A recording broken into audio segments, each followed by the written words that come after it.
All right, thank you for tuning in to the Almighty Johncast. Um, just a little update. You may have noticed I've been less active on social media. I've been less active on the Johncast, all of that kind of thing. I'm definitely still active, working for Judicator and Principium, the band stuff, but anything that has not been like strictly necessary, I've really been paring down. I wouldn't chalk this up necessarily to the cord officially being severed between Tony and the rest of the band. I think it was a sort of confluence of different stuff, but I've been going through a slump, and it was not until maybe a couple weeks ago that I kind of acknowledged I might actually be depressed, which was quite a journey getting to a point where I was willing to even acknowledge it. Which is just strange because like I just said, like acknowledging it was a thing, and you wouldn't normally. I don't know. From my perspective, it's like, if you have depression. I think I've been depressed before, but anyways, I've just been going through some crap, dude.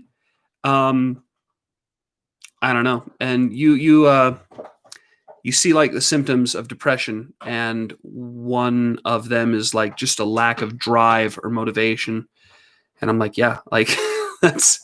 I find myself questioning even the most minimal of things. I don't think it's necessarily an existential crisis, but it could be, and I only say that because maybe not an existential crisis, but some kind of crisis, because I just turned 30 this year too, and I don't know. I don't know what it's like to turn 30. Maybe it's for some people, it's just like, hey, it's just a number. But given that I'm somebody who's like obsessed with death and all of these weird esoteric things, I don't know. Maybe I'm reading too much into it, but it's just been a very interesting and I would say rough few weeks. Actually, couple months now. September's when it happened. But anywho, so yeah, I've been also the other thing I've noticed is like with social media, because like number one, acknowledging that I have a social media addiction, and then number two, I went through the other day and I have like 22 unread messages on Facebook. So if any of you have ever messaged me and I don't respond, it's nothing personal. It's just I'm going through a bad phase right now. And then number two, it's just I'm overwhelmed. I can understand why like Bruce Dickinson and Hansi Kirsch don't have personal Facebooks, or if they do, they're completely private. I am not on that level. I'm just saying that like being in any way popular has got to be kind of its own ball and chain in a sense. And that's not to say that the support and enthusiasm isn't appreciated. It's just, that's a lot for one person, I guess. I don't know. I'm ranting, but that's why you're here, to watch me rant. So I wanted to start off with a couple of easy ones just because you guys voted. If any of you have seen Chef with Jon Favreau, Favreau, I think his name is, but he's the guy who directed Iron Man. He's in the Iron Man movies.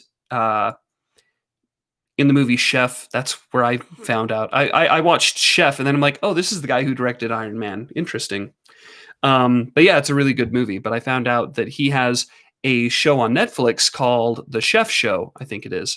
And it's very simple. It's just him and his Korean friend, and they go to different restaurants, and they spend a day with them, and they show them how to make this kind of specialized item, or this or this. So he has one episode where they hang out with Wolfgang Puck, and they teach you how to make like the perfect steak. They have one episode where they hang out with Sam Raimi, who directed Evil Dead, and they're learning all about the science of making bread. Evil Dead bread. Ha ha ha.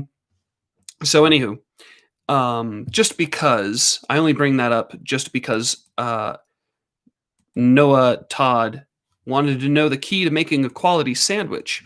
And my discovery in this field of interest was kicked off by the Chef Show, which I recommend you watch if you're into that kind of thing. But and some of this may be really simple to you, but bear in mind, you're talking to a guy who grew up making Kraft mac and cheese. Like, that was cooking to me. It hasn't been until, you know, my mid-20s that I actually started paying any attention to cooking. And I wouldn't even say that I'm that good until a year or two ago. But I take a passion in sandwiches. In fact, the last time Helium Prime was over in Salt Lake filming a bunch of these music videos that you're seeing kicked out right now, I made Jason Ashcraft what I call the heart attack sandwich. And what it is, of course, you've got your buns, and it's pretty simple. It's just bacon, bratwurst cut down the middle, and then you top it with stone ground mustard, pickles, jalapeno, mayo, mustard, and on top of all of that, an egg. And just this sort of little really simple paradigm shift for me in like how to make a quality sandwich. Because like all of the things I listed, it's like, okay, you know how to cook an egg, you know how to cook sausage, you know how to assemble a sandwich. But I don't know why, like my pea brain just never clicked.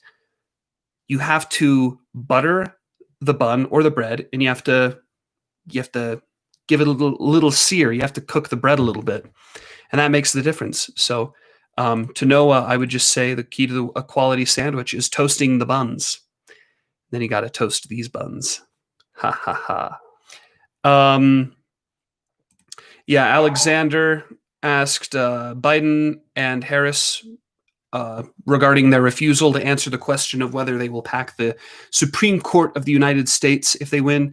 That's pretty simple because you've seen now folks like Ocasio-Cortez and such saying we're not going to pack the courts. We're going to expand the courts. And I find that interesting. Like that's such a political thing to do. We're not going to pack the courts. We're going to expand them. And that's something I'm finding not just with politics, but life in general. The frame you set up sets the course that you're going to go on. So if you say, oh, we're going to pack the courts, we're going to add another 2 or 3 justices who, tick all of the boxes on our ideological checklist. That's not going to be very popular. But if you say, as I think it was Kamala Harris who said something to this effect, basically that, do you realize that all of the Supreme Court justices, like, or whatever percentage of the Supreme Court justices have been men or white men? And so we want to include a greater diversity in the Supreme Court. And so that's what we're doing. We're not packing the courts. We're expanding the courts to allow for more inclusivity. And there you go. You got to have your cake and eat it too. It just depends on how you frame the topic. And you can do this too with like you see this. I hate to bring up the A word, but like with abortion, it's like if you're talking to a pro-choice person and they want to get the jump on you, why do you think it's okay to tell women what they can and can't do with their bodies? It's like, whoa, all of a sudden when you frame it that way, you're on the defense. Or if a pro-life person is talking to you and wants to pull the same trick, why do you think it's okay to tear apart a baby in the womb? It's like, whoa, all of a sudden the pro-choice person is on the defensive. So I just think that's just an interesting trick. You can tell. I mean, they want to pack the courts or expand the courts. It's not even any secret. It's just disingenuous and dishonest the way that they've been handling it. At least folks like Ocasio-Cortez, I mean, they're framing it, like I said, but they're not running away from it anymore. You notice, of course, with Kamala and Joe Biden, it's like we'll tell you when we get elected what we're going to do with the Supreme Court. It's like, oh, okay, you didn't answer the question, but you told us what we need to know, basically. Legality versus morality, again asked by Noah Todd. This is an interesting subject just because it comes up, especially when, again, we're talking about abortion. It's like the legality doesn't have anything to do with the morality. Slavery was legal and accepted widely, doesn't make it right. So just because abortion is widely accepted or legal doesn't make it right. But sorry, just the funny thing when you're talking with most, we'll call them. You get people who don't believe in objective morality or moral realism, and it's like everything is ultimately subjective anyways. Like the Holocaust ultimately amounts to nothing. Like it's just a blip on the radar, all meaningless. And so it's like, why should we even care? It gets down to your own comfort, whatever you think is going to be most comfortable for yourself. And if you want to base your society around whatever is most comfortable for the people who happen to be in power or happen to be able to seize, take, and hold power, I think you're setting up a world more like pre-Christian Rome, is how I would frame it. And that's a whole rabbit hole. I don't know how far we want to go down on these rabbit holes. I'm down to go down whatever rabbit hole, but some of these questions, like I said, I'm suffering from a lack of motivation, enthusiasm, and determination. So, for example, Christopher wanted to know Western Roman Empire and Charlemagne. The only thing I really have to say on that, because the Holy Roman Empire was neither holy nor Roman nor an empire. I think that was made famous by Voltaire, but anywho. And then the vocal tips for singers. That's something I would make an episode of on its own. I'm going to answer questions, and then I think we'll just go to my Chinese blackmail story because it's actually relevant and kind of scary, actually, for sure. But I'm glad Arctic Wizard also shares an appreciation for Chef. That's just a good movie. That's one thing. You saw Chris Pratt recently said something to the effect of, I'll share the link, but basically Chris Pratt wants to start a production company that will produce content that's uplifting and contributes more to people uniting despite their differences and that kind of thing. And I just think that's so what we need right now. And it's just really concerning because you have so many forces out there that are actively trying to here we go. You have so many forces out there that are actively trying to keep us from uniting. And that's something that really frustrates me. I'm going to keep driving home the abortion thing just because it's so sensitive. And we've talked about this before on the Johncast, but it's like, yeah, if you're pro-choice, you have to appreciate at least that the pro-life person is concerned about saving babies' lives. And if you're a pro-life person, you need to appreciate that the pro-choice person is concerned about a woman's ability to determine her own fate and what happens in her own life. So we can take both of those sides and say, look, I disagree with you, but I don't think you're a terrible person. And so, I mean, again, like the framing on that is positive, but the framing of, whatever way that either side wants to demonize each other, it's like, for what purpose? It's only for yourself. It's not for anybody else. And that shows you they're not interested in living in a world where both sides get along. It's about winning. It's about holding the other person down. And that is concerning because that's not the world I want to live in. And the frustrating thing, how it seems things are going now, I don't think these anarchic forces are the majority. Like, I don't think the rioters. I don't know if you'd call them Black Lives Matter rioters or what, but we'll call them non-peaceful protesters or rioters. I don't think, and Antifa, those guys, I don't think they're the majority. But the way that it gets portrayed in the media, it feels like they're the majority. And it's really scary, the idea of, for example, waking up in a Soviet Russia or something and realizing that you're the minority and there's nowhere to go. And so I think we really need to be careful about these kind of really poisonous, not just ideologies, but the spirit of, it's like, what kind of spirit are you driven by, you know? So this stuff like the link I shared with you of Chris Pratt, I think that's very important to humanize each other, because there are forces out there that are trying to dehumanize us. Yes, Al says, but the point of the SCOTUS is to strike down laws which conflict with the Constitution.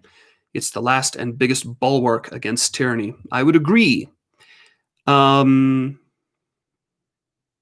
we need is an ultra Supreme Court to strike down the Supreme Court's partisan rulings, from Austin. That's a good food for thought.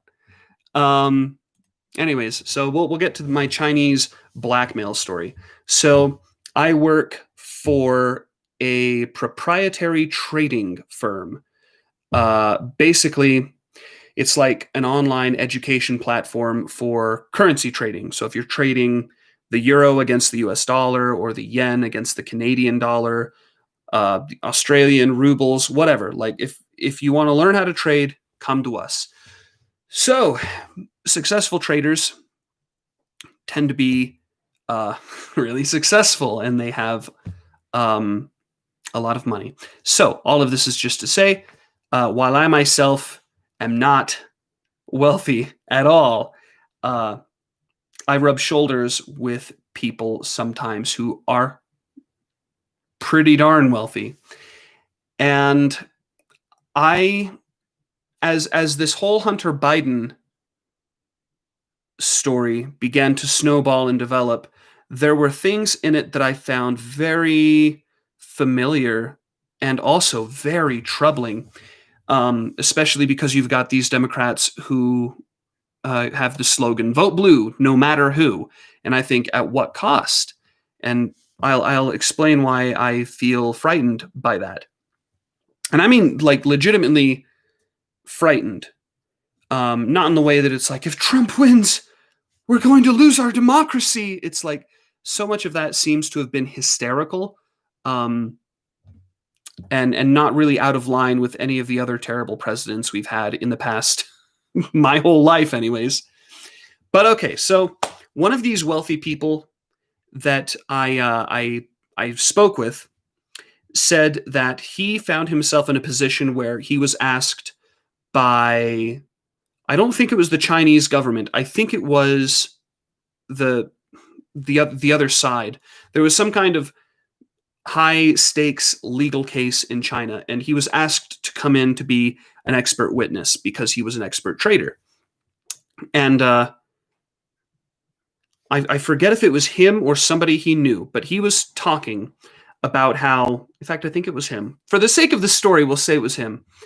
So he goes to China, and he gets into the hotel, and long story short, he ends up, there was a beautiful Chinese woman in his hotel room, and he was like, "What are you doing here? Like, this is my room.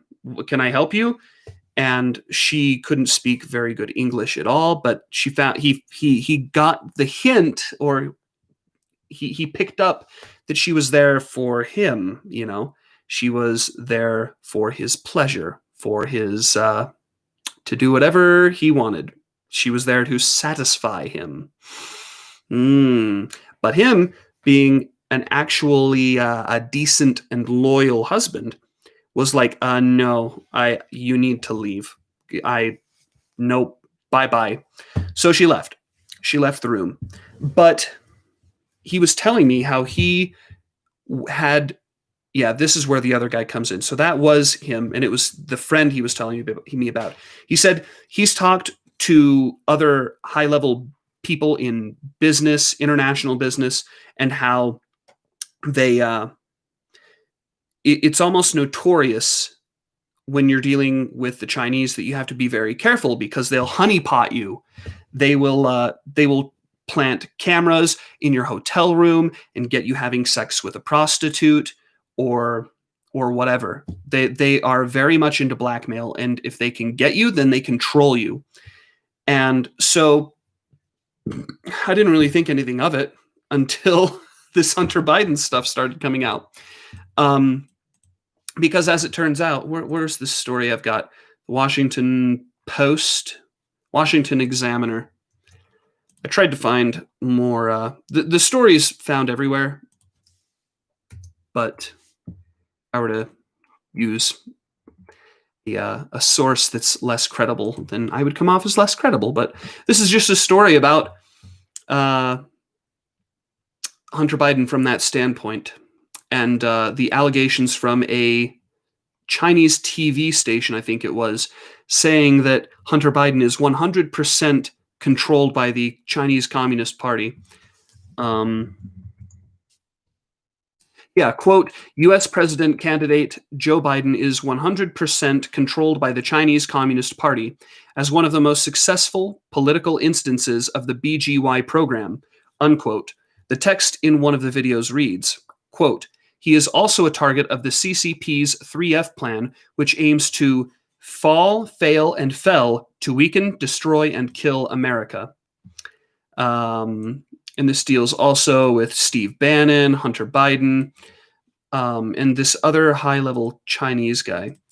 But anywho, that's there for you to peruse. But what concerns me and what really got me kind of genuinely frightened is it's no secret that we're in a war with China right now. I would argue we're in a war with China. Conventional warfare is at the end of the line as far as options go, but I think we're definitely in a trade war with China, an economic war, a cyber war. My mom worked in the healthcare industry for 15 years, and I remember when HIPAA, I think it was HIPAA, was being adopted. Or no, it was the Obamacare. When Obamacare was being adopted, not HIPAA. When Obamacare was being adopted, she heard a lot from the other doctors who worked there, talking about like cybersecurity and how like it consumes a lot of the resources. And they were saying it's Russian and Chinese. Like they love. There's a lot of Russian and Chinese hackers out trying to access hospital information. But so just this idea that Hunter Biden and Joe Biden, by extension, have been compromised by Chinese blackmail schemes. And if we know that China is notorious for these kind of blackmail schemes, I just find it very frightening that this isn't being taken seriously. It's being taken seriously by those on the right, but it's being criminally underreported by a lot of the other publications on the left and even in the center. It's like there's an embargo on this story in a sense. And that's really important too, because Glenn, he's the guy who founded this big newspaper, but was it the Inquisitor? Anyways, not Glenn Campbell. Greenwald. Glenn Greenwald leaves, I think it was the Inquisitor. Intercept. There you go. I will post this in the chat as well. But Glenn Greenwald, he formed or co-founded this major publication, The Intercept, and it was under an explicit understanding that I co-founded this. I can write and post whatever the hell I want, and I can publish and post with outside papers as well. And when he started writing about the Hunter Biden story, he got censored. And when he tried to post it out with other outlets, they wouldn't allow him. And so he left. I think that is very important. And it could be a tide, because there have been a number of journalists who have come out and said, this is all getting very out of hand. Scary stuff. But back to the vote blue no matter who, this is really concerning because you may have whatever problems you have with Trump, and Lord knows I have a good number myself. But what really frightens me is this very real possibility, I think, of China having the U.S. by the balls.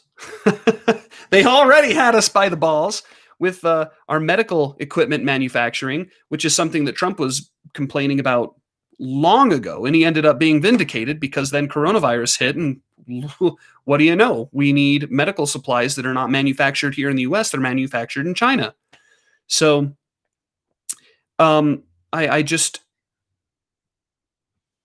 there's so much conspiratorial rabbit holes to go down. But there was something else I wanted to read here because I did some research, and this is coming from foreignpolicy.com.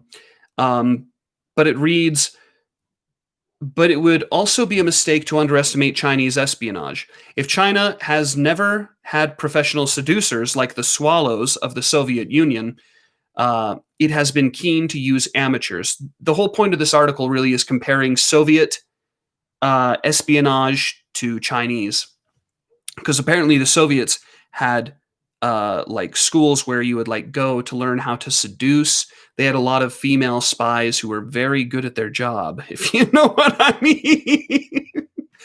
Yeah, and that's what I was talking about, honeypotting. But anyways, it continues reading, foreign business people and diplomats are regularly warned about the dangers of bugged hotel rooms and the overenthusiastic girl at the bar. Chinese women in professional or personal relationships with foreigners in sensitive positions are often approached by the MSS, which I think is the Chinese espionage agency, are asked to provide information with implicit threat if they don't cooperate. The rest of this article is very interesting, but that's really the point I wanted to drive home, just because it coincides with what I was telling you about my associate who had an attempt on his wiener. They tried to get his wiener, but he held strong. And then this other... Yeah. Here's another article from theweek.com, but it also talks about Chinese honeypotting. But yeah, just using beautiful female spies to blackmail and steal business secrets from French executives. And it wouldn't be the first time that China has used such tricks to gain access to privileged information. Here's a brief guide. It goes over the espionage and honey traps. But I found it interesting, too. Some of the other techniques used by French intelligence officials are the lamprey and the mushroom factory. Mushroom factory. There's a wiener joke in there somewhere. The lamprey technique involves soliciting business proposals from Western countries and then rejecting the applications, telling bidders that they need to, quote, improve their technical offering. The Chinese then use what they've learned from the bids to develop their own products. In a recent incident, France's TGV bid on a proposed high-speed Chinese train project and even arranged a 6-month training course for Chinese engineers, only to watch China build its own train that looked remarkably similar to the TGV trains. And then in the mushroom factory technique, local Chinese firms partnered with French companies in a joint venture, only to be bested by local rivals that were actually run by the original Chinese firm. So I'm positive that the United States is also guilty of a whole host of shady tricks like this. I mean, if we're going to talk about what we've done in Central America and, of course, the Middle East, shady stuff. But would you put it past, how to phrase this? If you do your due diligence research on the Hunter Biden story, in my opinion, if it doesn't at least trigger some alarms in your head, they call it Trump derangement syndrome. And it's sad because, like, if Trump would not be my first pick for sure.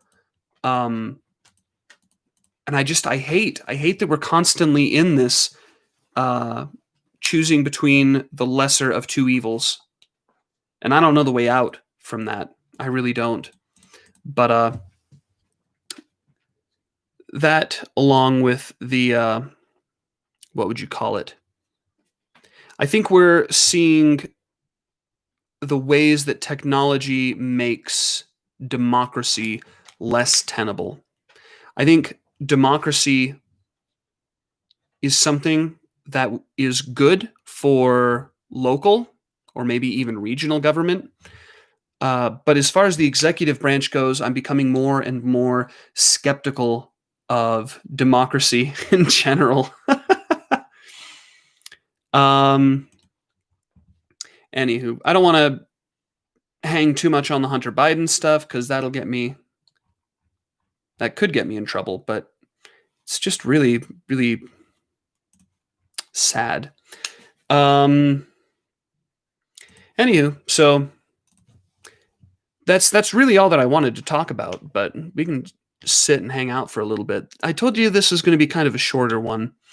But yeah, we have election happening next week, and that's kind of concerning just because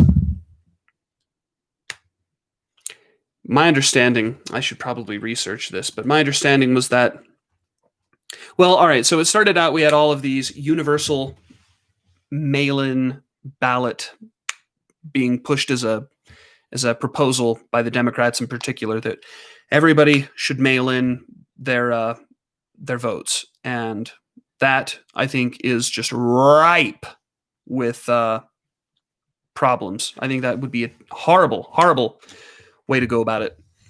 And it doesn't seem to match up with the science also. But then from the Republican side, and this is where I need to do more reading, but it seems like there is this push to not count ballots after a certain time. And that to me seems problematic too. So I don't know. I'm seeing these problems from both sides, and it's like, so from the left, you can see that there's a justified critique or a justified reason to question the outcome of the election if we're saying after X date or X hour, we're not accepting any other incoming ballots. That seems to me crappy. And then from the right, with the Democrats pushing universal mail-in ballots, which it seems like they've since backed off of, but it's like that also is perfectly valid to critique. So, or to critique the outcome of the election. So it seems like from both sides, you have these actions being taken or these ideas being pushed that just set up both sides for not accepting the results of the election. And that really gets me worried because I don't know, man. I grew up in the 90s where it was like, it doesn't matter if you're black, white, Republican, Democrat, Christian, Muslim, whatever. Like, we are all American and we're in this together. Like, that's what I grew up believing and being immersed in. And that's what I still believe now. But there's still that lingering like childhood innocence where I say, I look at Ukraine, Yugoslavia, and all of these other like developed countries where they end up having these revolutions where they overthrow the governments and stuff. And it's like, that could never happen here. That could never happen in the US. That would never happen here. But the more I read about Ukraine and Yugoslavia, the less I'm sure. Hey, you. And so it's really scary, especially seeing all of these riots, like these new riots that were taking place in what, Pennsylvania, I think, over a guy who he was wielding a knife and like threatened to kill a woman or something. It's like, really, that George Floyd, it was like, help, mama, help, please. 4 guys with their knees on his body. It's like, okay, I can understand that. But they take it so far with these other criminals or people with mental health issues. And if you want to talk mental health, it's like, it's problematic because if you want to say that we do need, I think, some reforms. Not that my opinion matters on the topic at all, but I think we do need reforms. We do need to change things. I don't know how you could incorporate mental health workers with police, but I think it's a conversation that's worth having, and it's just frustrating because the political climate and the general cultural climate that we have as a country right now, it's not really conducive to having a conversation. Like I said before, we're not seeing each other as people, as human beings. We're not interested in living together and finding common ground. We're interested in winning and keeping our boot on the other person's neck. And so it's like, how can you have a conversation with somebody if you view them as the enemy? You can't have a conversation. So in one sense, it doesn't surprise me that we've seemingly made no real strides forward in solving this kind of problem. So I don't know what to do, man, but it's scary because if I had to bet money, I would say Trump is going to win in a landslide, and you're going to have Democrats just non-stop for the next 4 years. They're going to be saying that the election was illegitimate and that Trump is a tyrant, and it's just going to keep going. And you're going to have the riots for the 79 days between election day and inauguration. I think it's 79 days. You're going to have more riots, more civil unrest. But I think part of why I think Trump is going to win in a landslide is because I suspect, like I was saying earlier, that these rioters, the Antifa, BLM extremists, I don't think they're the majority. And so my hypothesis is that when George Floyd first died, it felt like everybody was on board. But then you had riots and looting and violence and people killed, and it's still happening. And so I feel like you have enough, you have people, regular Joes, who say enough is enough. I think the Democrats have used George Floyd and tried to capitalize on it for political purposes, and I think it's backfired. We'll see on November 4th, but I think it's really backfired. And I don't know necessarily that I don't know that playing the blame game is helpful, but I feel like I just feel very bad that it feels like because there's plenty of people who have that spirit of togetherness and like, hey, we disagree, but let's be bros, you know? But what really makes me sad is there are people out there on the left and right, but there are people out there who don't want it. And that's the scary thing, waking up in the Soviet Union. And by the time it has happened, it's too late to do anything about it. That's the scary thing. And that's why I'm in some far left Facebook groups and in some far right Facebook groups. And I just do it because I like to keep tabs on what is happening, I guess. And it's scary because anything bad you want to say about the right on an extreme end, and anything you want to say about the left on a bad extreme end, they're real. They exist. Make no mistake. You've got Maoist, communist, anarchist, Antifa, violent, and then on the other side, you've definitely got Nazi sympathizers, and definitely got fascists, and what would you call them? Like racist pagans. But it's scary stuff, man.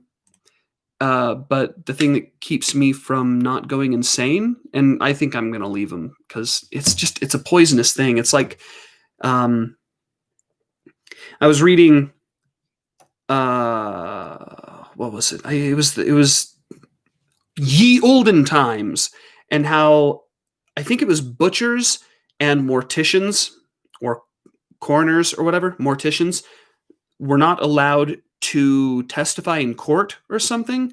You'll correct me if I'm wrong, but I was reading about something like that like a year ago, and I was just like, interesting. But the reason was because, like, if your livelihood is cutting up animals or like fixing dead people and like playing doll with them and putting them in a casket so that they can have a viewing, like that kind of stuff has a wearing down effect on your own humanity. I don't know that I believe that, but I'm saying that's what they were, that was their rationale for why they couldn't testify in court or something. I need to double check this. Don't put words in my mouth, but the whole reason I bring that up is just because, I don't know, man. I spent time on 4chan too for a while, and that's a bad place. That's a bad place. I saw stuff on there that people shouldn't see. A lot of extreme violence on there, and I wonder where they get these videos, and I wonder about the dark web.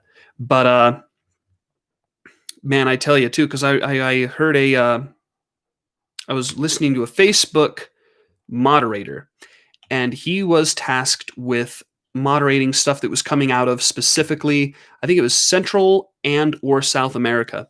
And he was saying the amount of extreme violence, he said the extreme violence, he said a lot of it comes out of Central and South America. And I guess it's because of cartels and gangs and stuff. But come to think of it, like that makes a lot of sense now based on the stuff I've seen. Because a lot of it looked like that area. Anyway, that's a long rant, but yeah, let's see here. Clayton says, John, I genuinely believe that basically any government is a mob. Like everything is straight up Godfather level bullcrap. They aren't literally Cosa Nostra, but it's the same stuff. That's a good question on any government is basically a mob. Maybe I'm being idealistic, but I've been looking back into classic literature like Plato, Aristotle, Socrates, and you've got the Republic, and then you get this thing and with some of the classic Western philosophers too. But I don't feel like right now we're really trying to find the most ideal arrangement of society from like a government-oriented direction. I think. And that's sad because I think we should be.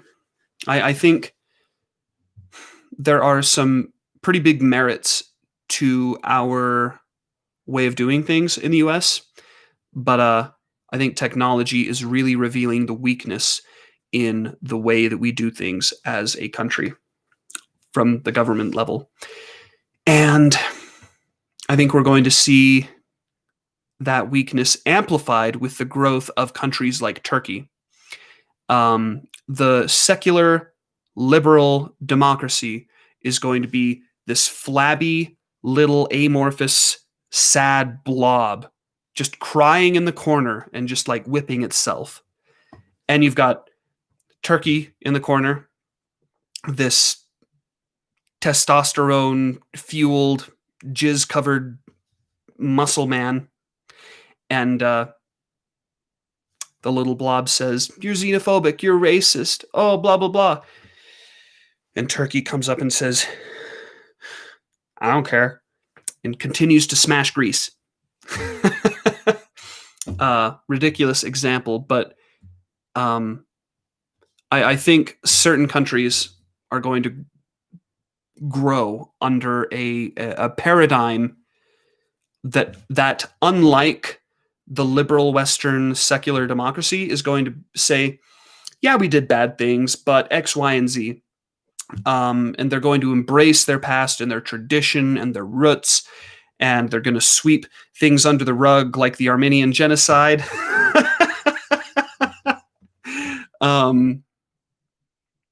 Yeah, and there's merits to that too. And there may come a time when the weaknesses of that are revealed. I'm sure there are. Like my wife and I were talking about how you can't have the left or right go too far. And whether that's in a monarchy or a democracy, I think that's going to be true. But I don't know, man. I'm reading about monarchy now. Talk about idealism. America's not ready for monarchy. That might be a good subject for another John cast, but there's a very good book I would recommend you read.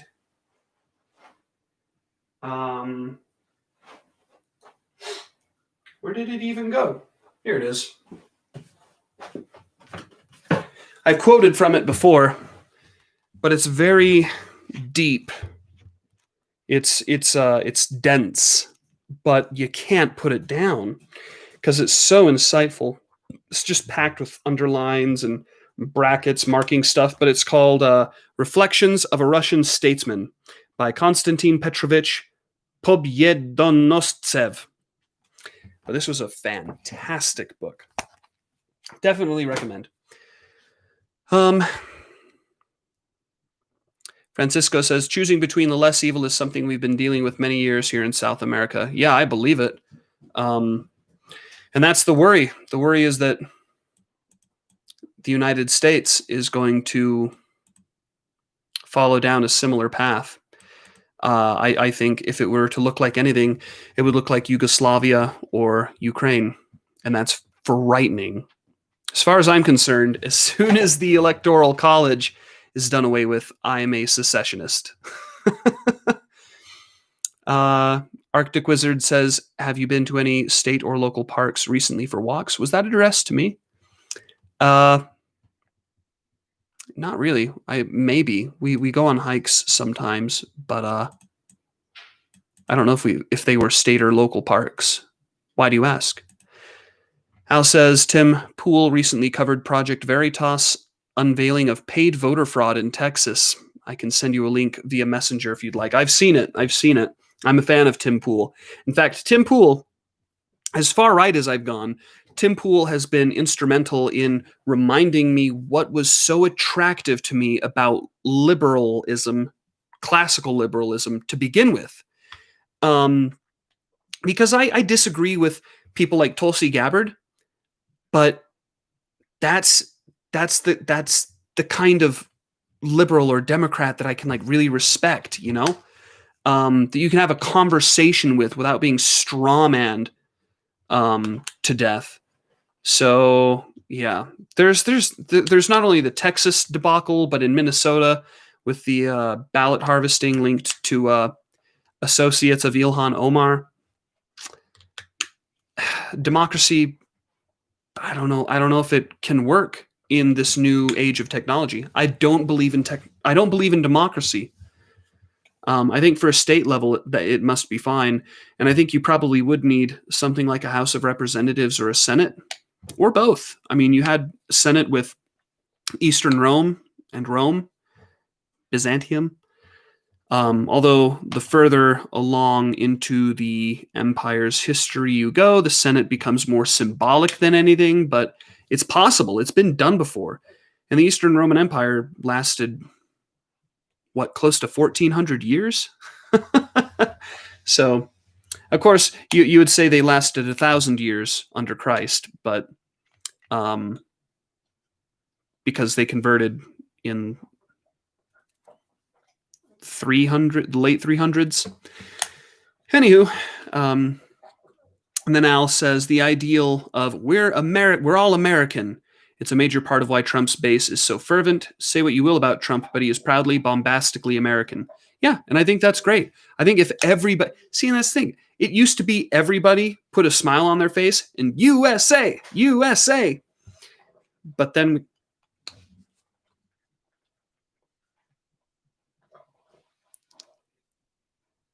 can you hear that?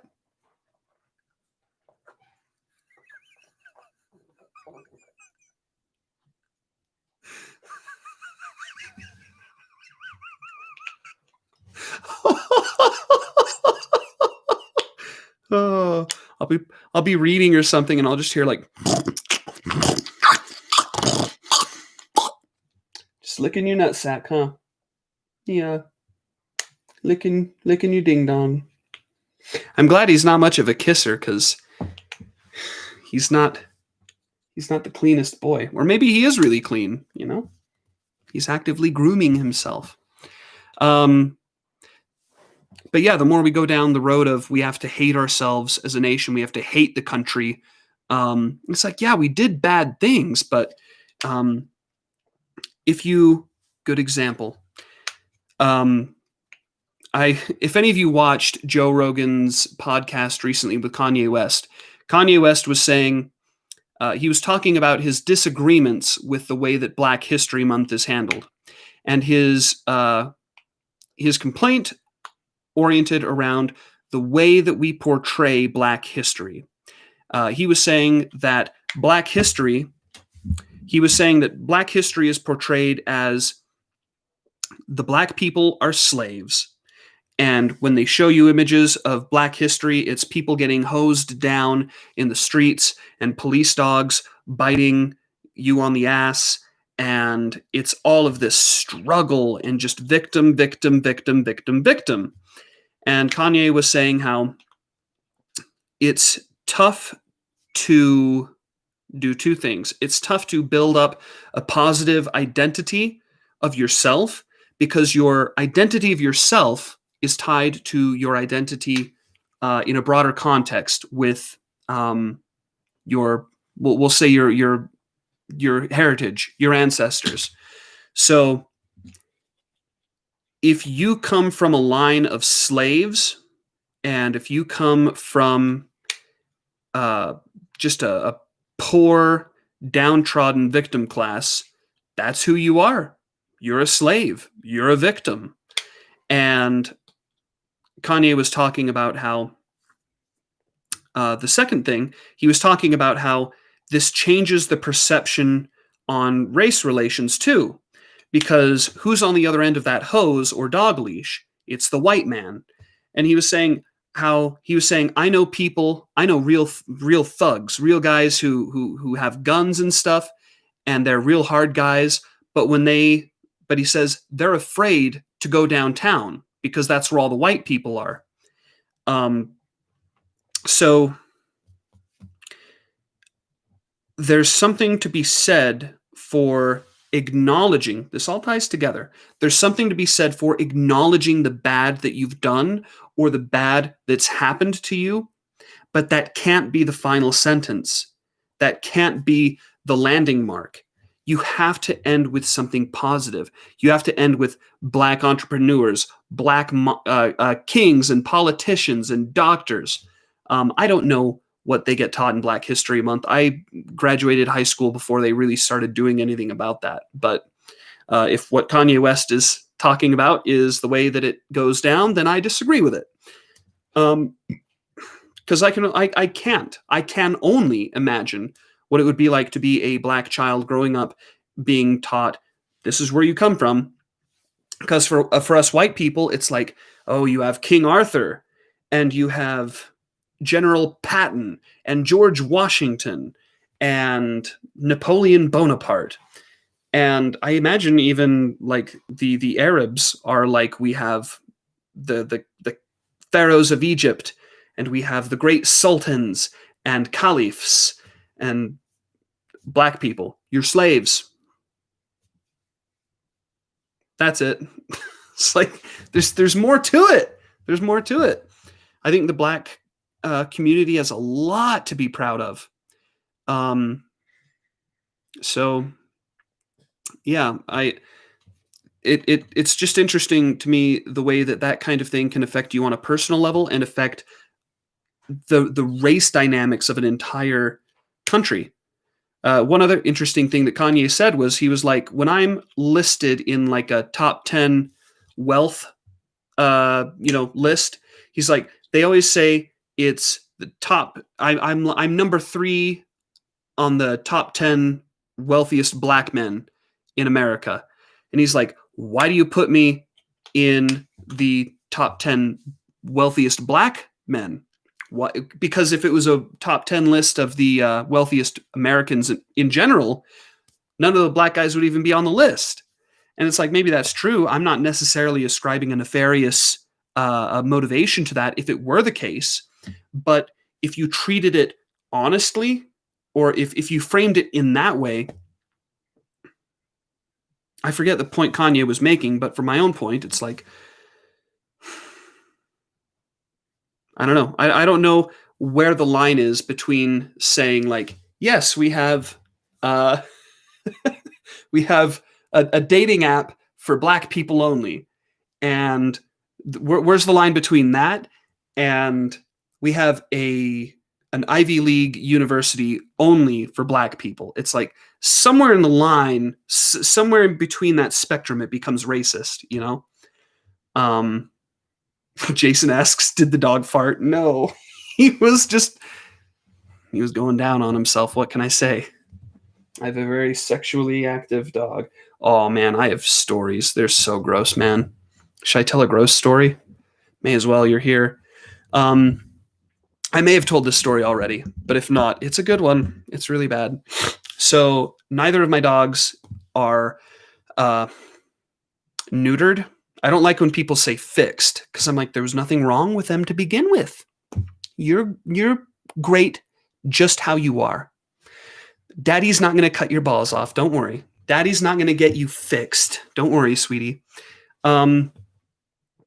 So because neither of my dogs is neutered or genitally mutilated, I don't believe in circumcision either. Ripley, the little one, she's not in here. Ripley, the little one, goes into heat. Oh, there she is. She heard her name. You want to come up while I tell the story? Okay. So Ripley goes into heat maybe once or twice a year? Hey, baby. She goes into heat once or twice per year. And the first time that she went into heat, when we had Moose, oh man, she had gone into heat before, and we would know because we'd go to the dog park, and all the other dogs would be like sniffing her crack, and she'd be like, meow, meow, meow, meow, meow, meow, meow, meow. Like, get away from me. Like, whoa, Ripley's, maybe she's asexual. Maybe she don't want none of that doggy dick. She's staring at me right now. So we got Moose, and when she went into heat, first time after we had Moose is big. He's only like 60 or 70 pounds, but he has these big, long legs. Big, long legs. He's a tall dog. And Ripley's just this little teeny girl.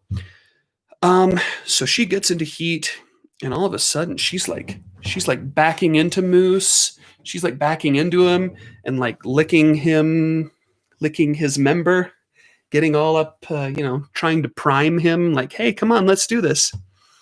I'm like, okay, she's not asexual. She wants somebody that she knows she's comfortable around.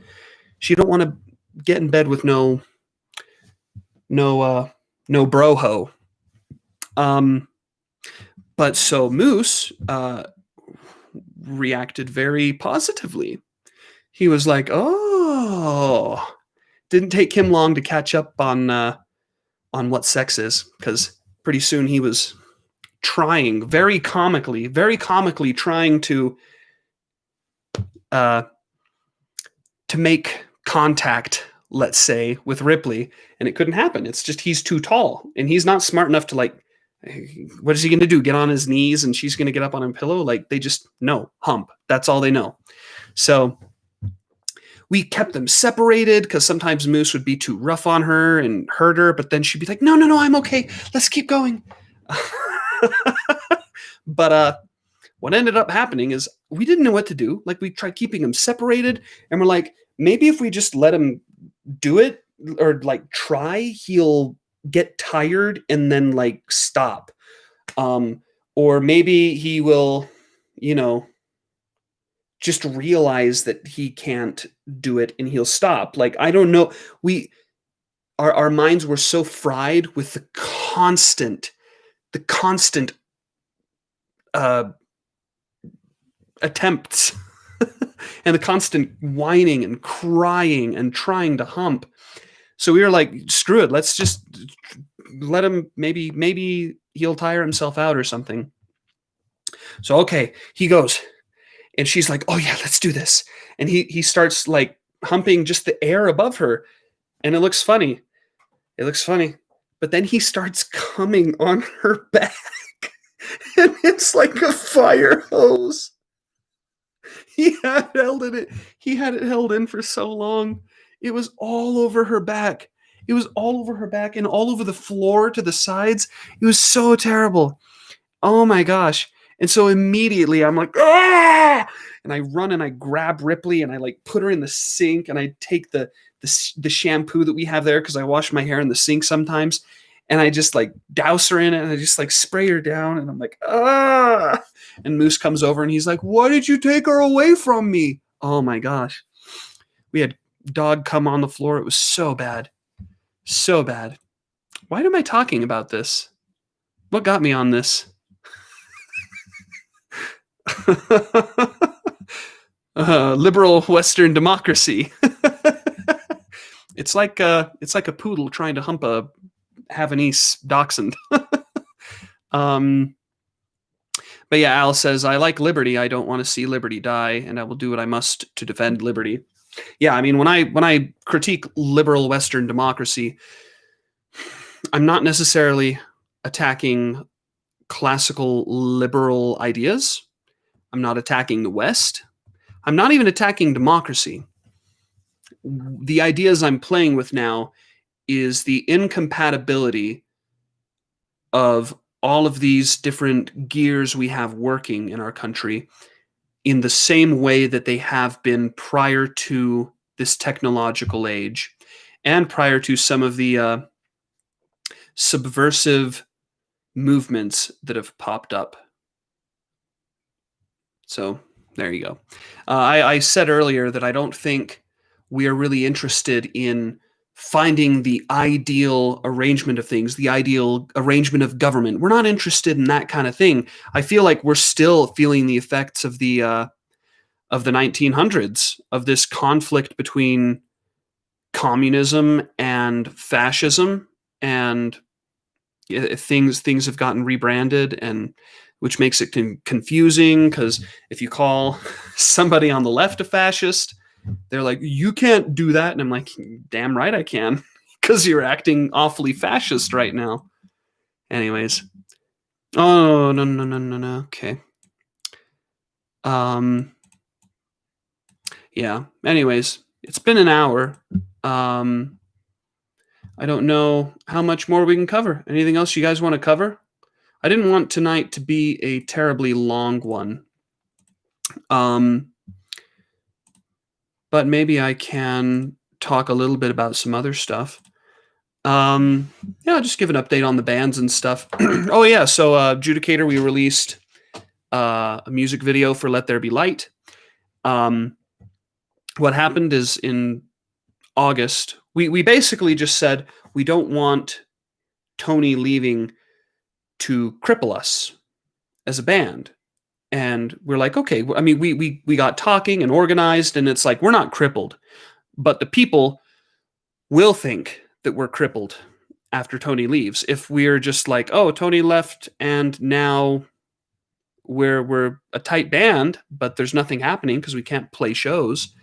And we live far away, so producing content is difficult. But we just got it in our mind that, like, man, we need to produce something that establishes the new lineup and shows people like, we're not going away. We're not hobbled. We're not crippled. We're fine. So yeah, we got together on a weekend in August and shot Let There Be Light. We shot another playthrough video, but I'm not sure if that will be released or not. And we did a bunch of photo shoots, but we released the music video, and we are slowly releasing content from that point forward. We have a whole bunch of other photos that are really fun. But I'm just really looking forward to the future of Judicator, because I think we're all on the same page with what we want to do now. And we're definitely interested in producing more content besides albums. And I'm very excited. I think with this new updated lineup, doing that is going to be a lot easier. And I think we're going to be able to produce content like music videos, playthrough videos, that kind of thing, even interviews. We also have when we were together too, we also filmed ourselves answering the Ask Me Anything that we posted a couple months ago. But I just need to edit that and upload that. So things are looking bright for Judicator. The album is a little over halfway done as far as writing goes. And I've said this before, but I honestly think it will be some of the best music ever under Judicator's name. Not to take away from the fantastic legacy that Tony has left behind. I don't know, man. I'm just so excited for the new material. And we have plans to release a demo, because that same spirit or train of thought that I was just talking about, with like, we need to show people, we feel we want to release a demo sometime next year, because the new album will be coming out in probably early 2022. And it's not going to be a radical departure from the Tony era, but it is going to be different. I mean, we're not using any of Tony's music for this, so it's all new. But all of this to be said, we just want to release a demo next year, kind of like what Helium Prime did. In fact, exactly like what Helium Prime did. But the purpose will be to basically ease people into it. Like, okay, you've had that, but now, how do you feel about this? And I already have an idea for what I would like the demo or single to be. It's going to be so good. And we have plans to tour next year, God willing, if coronavirus is put in check and we return to normalcy. There's one tour opportunity, which if we already submitted to it through the label. So if we end up getting on this tour next year, people are going to poop their pants, and I will poop my pants too, because it would be the biggest tour I have been on. So keep all of your fingers crossed, all of them, like this. Yeah, keep all of your fingers crossed, even cross your thumbs, that this happens. Because if we do get on this tour, it'll be a 30-day tour. No, it's not Blind Guardian, as much as I wish it was. But it would be a full tour. So it would require a lot from us. But it would be an incredible opportunity. But if that doesn't happen, then we still do plan on touring. We would just like to tour with Helion Prime or Nova Rain. So fingers crossed on that too. And that's about it for Judicator. Regarding Principium, of course, we have the new album coming out in 2 weeks, I think. We just finished mixing notes for the album. And it's going to be so good. I know. In before people say the production on this isn't like top tier. The production quality on the new Principium album, I think, is pretty good. But I know it's not like cream of the crop. But I think for me, it works because it's like, as far as I'm concerned, it's like A-list, top grade songwriting, but with kind of a more charming, organic production quality. It's not bad production quality. Don't get me wrong. It is good production quality. But if you really wanted to nitpick, you might say it's not on par with like At the Expense of Humanity or something. Anywho, so Principium will be releasing the album, and we'll be sending out pre-orders, and I have no idea what will happen with Principium moving forward from there, but we do have some music videos that we are shooting in November and maybe December, so that'll be cool. And then Dire Apparel, I know that Jason is working on material. I was going to be contributing music to the new Dire Apparel album, but given that Tony left Judicator, I needed to divert my music writing energy toward Judicator. So Jason is probably going to be handling most of the music for the next Dire Apparel album. So there you go. That's about it. So I brought you up to speed with Judicator, Dire Apparel, Principium. Yeah, so as we sort of ease down here after having talked about Chinese blackmail, the US government, dogs coming on each other, all of the good stuff. Yeah, just driving home that theme that we were talking about, that we have to treat each other like humans, even if we disagree with each other. And that's really tough, especially when you're dealing with somebody who's, I would say, possessed by their ideology. I guess that's what you would call an ideologue. It's like everything that, all of the outer stimuli comes in and it gets filtered through the ideology, and whatever comes out is filtered through that ideology. It's like you're dealing with zombie or a robot, not a real person. But there I go, dehumanizing. So that's the trick, man, because people will attack, harangue, persecute, jab, make fun of, all that kind of thing. And it's tough, but you can rebuke, you can defend yourself, but again, there's a line somewhere where it crosses over. Be careful when you go out hunting monsters, lest you should become a monster yourself. That's what it gets down to. Anywho, I think that's about it. So just give somebody a compliment before the end of the day. Give somebody a compliment, and it has to be true.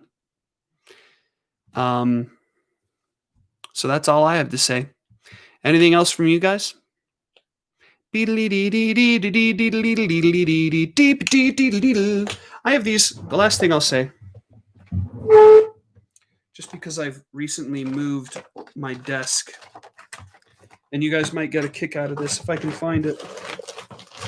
There's my zip ties that I use to bind all of my kidnapped victims. Here we go. Not zip ties. I was looking for. It's human teeth. Yeah, look, my wisdom teeth. This is my wisdom teeth. I've held on to these for so long because I'm like, maybe someday I'll be famous enough to where I could sell these for like a lot of money and buy like a really good microphone or something. I wonder how much like Hansi Kirsch or Bruce Dickinson's wisdom teeth would go for. Let me know in the comments section below. There's one other cool thing I wanted to show you. What was it? Oh yeah, all of these boxes. Just because I sang the riff to a Dysphoria song called Half-Life.